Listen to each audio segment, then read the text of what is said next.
we left off in the last video, Napoleon was doing pretty well. In 1804, just as a bit of review, he declared himself Emperor Napoleon the First. And then the whole last video was about the Third Coalition that formed in 1805, and we saw that at the end of 1805, after the Battle of Austerlitz, Napoleon was able to crush the Third Coalition.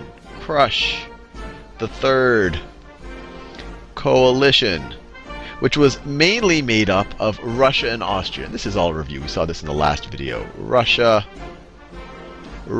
and Austria.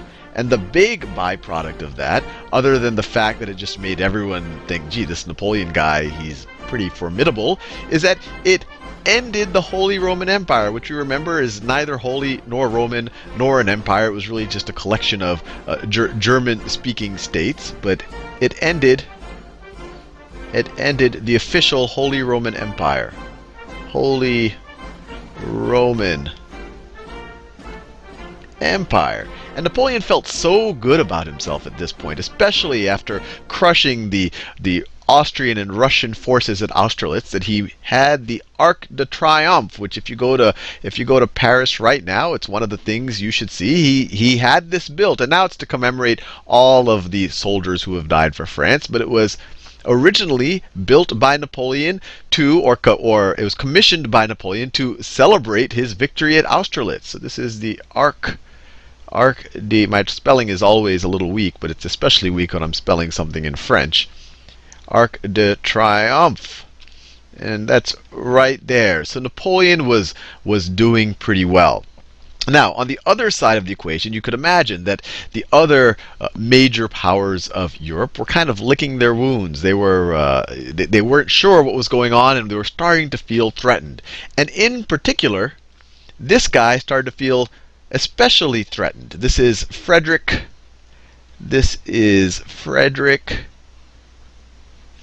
Once again, my spelling is not the strongest, especially when I'm doing something in German. Frederick Wilhelm the Third. It actually took me a long time to realize that Wilhelm and William are the same names, that William is just the English version of it. But this is Frederick Wilhelm the Third, and he is the King of Prussia. He is the King of Prussia, and he stayed out of the action during the Third Coalition, and even now Prussia is a major European power, and he gets threatened by this rising power of Napoleon, who was able to break up or almost take away Austria's influence from the Holy Roman Empire, and now it kind of becomes this confederation of the Rhine. Let me show you the map. So this whole area over here, this whole area, let me make sure I'm drawing. This whole area, right? Well, all of this right over here, which is now mainly modern-day Germany, that used to be the Holy Roman Empire. Its emperor was the King of Austria, who wasn't necessarily in it, but it kind of implied some type of allegiance. Once this is France right here, once he was able to trounce Austria in Austerlitz, Austria and Russia, then this becomes a confederation of Rhine, Holy Roman Empire. Let me highlight this a little bit better. So this general area, Holy Roman Empire no longer exists, and it now becomes kind of a satellite region of France. France has a huge amount of control. So you can imagine that the King of Prussia starts getting a little bit threatened. France is on its borders. It's shown itself to be able to defeat other great powers with ease. So this guy gets a little paranoid, whether he feels that France might kind of threaten Prussia's power, or maybe it's on the other side of the equation that he just didn't like this upstart who's not related to all of the other royalty of Europe. He maybe wanted to put him in his place. So Frederick Wilhelm III declares war. We're now in 1806. So we're now in 1806. We have Prussia. Prussia declares war. War on France. And you're going to see this pattern multiple times. And the one thing to kind of remember, if you just want to remember kind of major themes, we're always talking about the first coalition, second coalition, third coalition, fourth coalition, all of these, and it's always some combination of Britain, and Britain has kind of already dominated the ocean. So when we talk about these battles on land, we're not talking about Britain much, but this whole time Britain's in the background trying to be a pain in France's neck. And then all of the other coalitions are some combination of Prussia, Austria, and Russia, and some other countries here and there. But you see one after another that they keep challenging Napoleon up to this point, and Napoleon keeps trouncing them, takes more and more land and territory and power from them, and they get even more insecure, and then they want to form other coalitions. So this happens again, and this is the start of the fourth coalition. The last video was the third, then this is now the formation of the fourth coalition. And essentially the coalition forms as soon as someone else other than Great Britain joins the fight, because Great Britain is kind of in a continuous war with Napoleon over this entire time period. So we've got this fourth coalition that forms. We've got Prussia, we've got Great Britain, and Russia wants to join the fight again. So as you can imagine, the end of the third coalition didn't keep Russia out of the fight for long. So you also have, so let me write it down, you have Prussia, Russia, and Great Britain. There's always some other actors, but these are the major ones.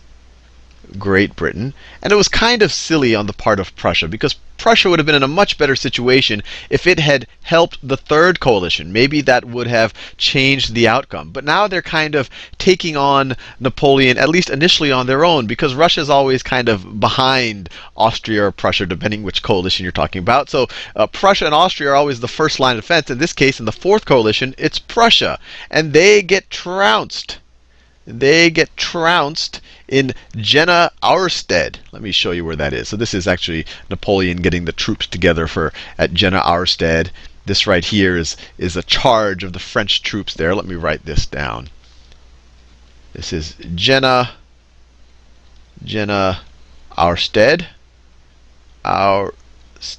Two cities close by each other in Germany.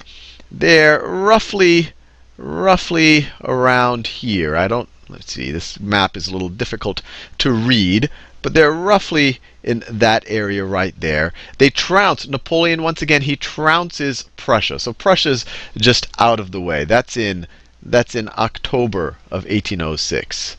So this right here is in October. And then Napoleon essentially chases the Russians through most of what's now Poland. So he chases the Russians through most of what is now Poland. He has this hugely bloody stalemate at Eylau. I don't even know how to say that. It's right around there, if I read my maps correctly. So he's stalemate. This is in 1807. Stalemate, February 1807 at let me get the spelling right. Eylau. Super bloody. They actually win the battle, but they aren't able to decisively defeat the Russian troops or the Russian army. And there are estimates that in that one battle, there's anywhere from 15 to 25,000 casualties on both sides, which is huge at that time. I mean, even now, if you think about even modern wars, that's a major amount of casualties to have in just one single battle. But Napoleon persists, and he's eventually able to decisively meet the Russians at Friedland, which is right about there. This is Friedland. Friedland right there. That is in June of 1807. And then he's able to decisively defeat the fourth coalition. So here we're kind of at the summer of 1807. We're at summer of 1807 right here. 1807, we're talking about June is when Friedland occurs. Russians decisively defeated. The Prussians were already trounced several months ago. And then in July of 07, July of 1807, you have France signing the treaties of Tilsit. The treaties of Tilsit. And it's called the Treaties of Tilsit instead of the Treaty of Tilsit because he signed separate treaties with Russia and Prussia. At this point, Napoleon had kind of lost all respect for Prussia, and he wanted to show it. So he had a separate treaty with Prussia and a separate treaty with Russia. The one with Russia was a lot more respectable. It had all this language about how Napoleon and Tsar Alexander I are now friends. This is Tsar Alexander I right here. This is Alexander I. And as you'll see, this friendship is very temporary, as you could imagine. I mean, this was the guy Napoleon defeated at Austerlitz not too long ago. So, all this friendship should probably be written in quotes. But the treaty with Russia was very friendly, and thus I think Napoleon still respected Russia's power. So it, friendly with Russia, it declared them allies, friendly with Russia. But it kind of carved up the other treaty of Tilsit with Prussia, carved up Prussia.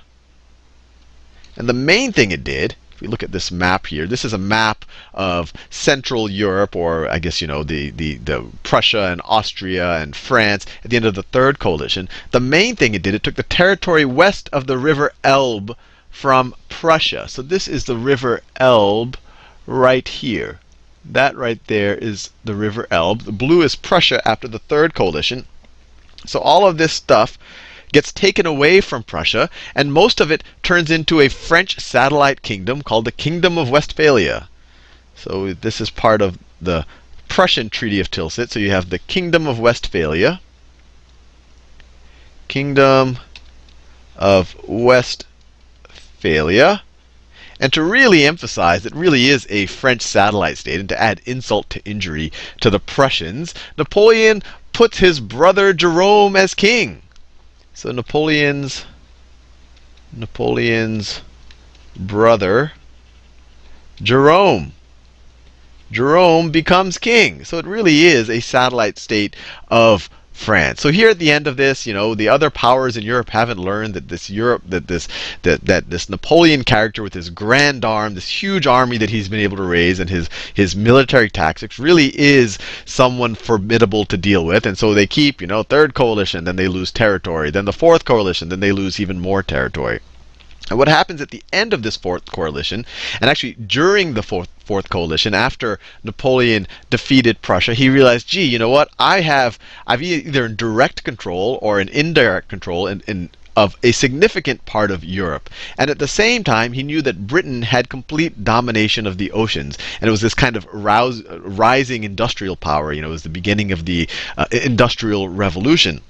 So Napoleon's idea is, well, gee, I can't defeat Russia on the waters. I'm sorry, I can't defeat Great Britain on the waters. Did I say Russia? No, I've been saying the whole point is that Great Britain is dominant on the oceans, and Napoleon realized that he can't invade Great Britain by sea. He can't do anything in the water with Great Britain kind of pestering him. So what he tries to do is declare economic warfare on Great Britain, and he institutes at the end of 1806 the continental system. So I'll put this right here. This is in November of 1806. So this is right after he trounces the Prussians at Jena Austedt. So this is in November of 1806, where he's feeling really good about his strength on the actual continent. He institutes what he calls the continental system. Continental system. And this is really just a notion of economic warfare with Great Britain. That, hey, if you are either part of the French Empire, controlled by the French Empire, or aligned with the French Empire, you embargo Great Britain, this little island.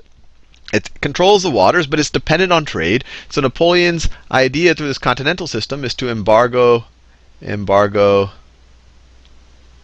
the United Kingdom of, we could call it Great Britain, whatever we want to call it. Embargo Great Britain. Embargo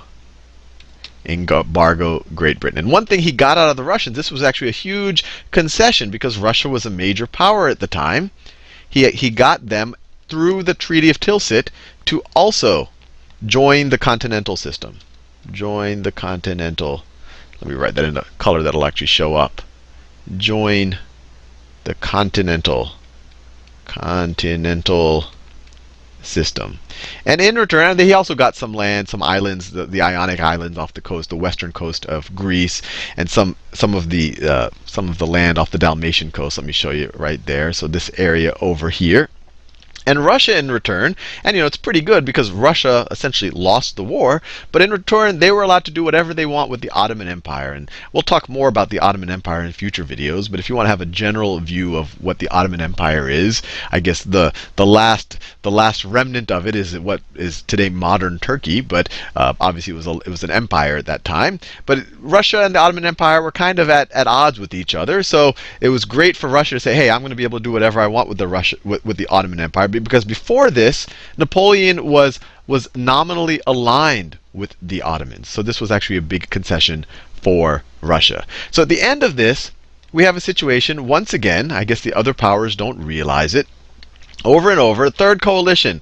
Napoleon, he does, he really takes care of the Russians and the Austrians, destroys the Holy Roman Empire, makes it the Confederation of the Rhine under Napoleon's control. Prussia thinks, wants to put down Napoleon, declares war again, fourth coalition. The only byproduct of that is now they lose this land. Napoleon becomes even stronger and puts his brother as king in the Kingdom of Westphalia. And now he has Russia as an ally to help his embargo on England. So really, after the end of the Fourth Coalition, a lot of historians view this as kind of the height of Napoleon's power in Europe.